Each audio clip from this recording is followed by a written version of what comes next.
मेरा नाम बदरुद्दीन अत्तार है और मैं मुबालिक दावत इस्लामी युगांडा. माशाअल्लाह. Alhamdulillah Azza wa Jalla, I'm very happy to have come for the Ijtima of 7 days. So now my question goes like this. What is the Sharia ruling regarding good behavior between me and my brothers and sisters from different mother but the same father? इन्नमल मोमिनून इख्वतुन, मुसलमान आपस में भाई भाई, तो रिश्ता तो मौजूद है. अब सौतेले रिश्ते का एक और रिश्ता जो था ये कायम हुआ. तो सौतेले भाई बहन में आमतौर पर शायद हो सकता है कोई खिंचमता नहीं रहती हो, ये होनी नहीं चाहिए. ये अब इसके साथ लफ्ज भाई बहन लग गया ना आपका.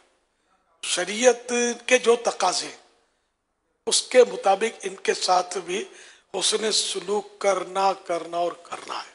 बाप की तरफ से कोई बच्चा है, कोई बच्चा माँ की तरफ से, और ये आपस में लड़ेंगे तो ना माँ को सुकून मिलेगा ना बाप को सुकून मिलेगा. माँ बाप यही चाहेंगे कि दोनों आपस में लड़े नहीं और प्यार मोहब्बत के साथ एक दूसरे के साथ कोऑपरेटिव रहें और जिंदगी गुजारें. अब यहाँ बात सूरतें होंगी पर्दे वगैरह की, वो तो निभानी होगी. सौतेला बाज़-औक़ात, बल्कि वैसे भी उमूमी तौर पे हमारे यहाँ उनको भी कहते हैं कि जैसे माँ दोनों की एक है, बाप अलग था, या बाप जो है वो एक है, माँ अलग अलग है, तो इसको भी सौतेला कहते हैं. नया पैदा हुआ जो जी, पहले के वो सगा उसका एक दूसरे के जो थे. जी, तो इसमें भी तो बात इसके हुकूक तो और बढ़ जाएंगे. बात सूरत में विरासत का भी हुक्म होगा, दीगर अहकाम इसके ऊपर भी आएंगे. फिर माँ बाप की भी खुशी है, इनकी इताअत है, तो वही शरीयत के दायरे में रहकर हर एक को अपना मतलब रोल अदा करना है.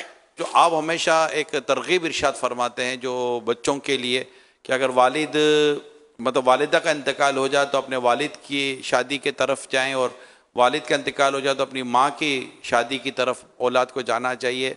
और ये जो शादी से घबराते हैं ना, इसकी शायद एक वजह ये भी है कि फिर जो बच्चे होंगे ना, वो सौतेले बच्चे की, या वो अगर एक पहले से बच्चे हैं तो इनकी आपस में अंडरस्टैंडिंग ना होने की वजह से भी ये शायद घबराते हैं. तो औलाद अगर दिल बड़ा करे और इस तरह के हालात पैदा करे तो शायद कई खराबियों पर काबू पाया जा सकता है. असल वो माँ बाप जो नया शौहर है वो बच्चे लाए, उसको पालने का उसको जज्बा नहीं होता जी, मेरा बच्चा नहीं है. इसी तरह शादी जो करेगा वो अगर पता है कि जिससे करना चाहे उसके 3 बच्चे पहले ही हैं जी, तो वो उनका खर्चा उठाने, उनको पालने के लिए तैयार नहीं होगा. जी जी, इस मेन रुकावट ने ये भी आती है. दुरुस्त. फिर बाद में दूसरी बातों सूरतें भी होती हैं, लेकिन ये मेन मैंने नोट किया कि ये रुकावटें होती है. तो ये पसंद करेंगे किसी के पास कोई बच्चा ना हो. फिर ये आपस में तय भी होता है गालिबन कि भाई मैं बेटी बहन को दे दूंगी, मैं बेटा बड़े भाई को दे दूंगा, हम अकेले रहेंगे, यूं करके वो. लेकिन अब ये तो थूक का सांधा है ना, शरीयत इस पर मजबूर करेगी इनको कि अपने बेटे को मत लो ना अपनी बेटी को मत लो. तो ज़रा आज नहीं तो कल वो ले ही लेंगे, तो जो होना होगा होगा. तो ऐसी शराइत, ये शर्त भी है नहीं, मतलब बेटी को फेंक दे, वो बेटे को उठा के कहीं और डाल दे, वे शादियां करे और फिर कोई रिश्ता ना रहे. वो तो रिश्ता तो क़यामत में भी बाकी रहेगा, तो ख़त्म ही नहीं होगा. औलाद का रिश्ता जो है, इनके हुकूक भी रहेंगे. ये मरेगा तो इसको विरसा भी मिलेगा, बाप का माँ का, जो भी शरीयत ने तय किया भले निकाल दिया, इधर उधर सौंप दिया, फेंक दिया उठाकर, ये तो होगा मतलब. और यूं भी डरते होंगे मालदार आदमी जो है वो उसके औलाद जो है वो नहीं करने देती होगी कि बाप तो अब पता नहीं कब तक रहेगा, ये जितना कमाया नहीं आएगी ना उठे जाएगी. तो यूं भी डरते होंगे सौतेली से. फिर सौतेली माँ जुल्म करती है तो ये भी सौतेला बाप जुल्म करता है. ये भी मुआशरे में ऐसा भी कुछ है रुझान, तो अब भी होगा जाहिर है. तो हालांकि ये भी जरूरी नहीं है, कोई जरूरी नहीं है.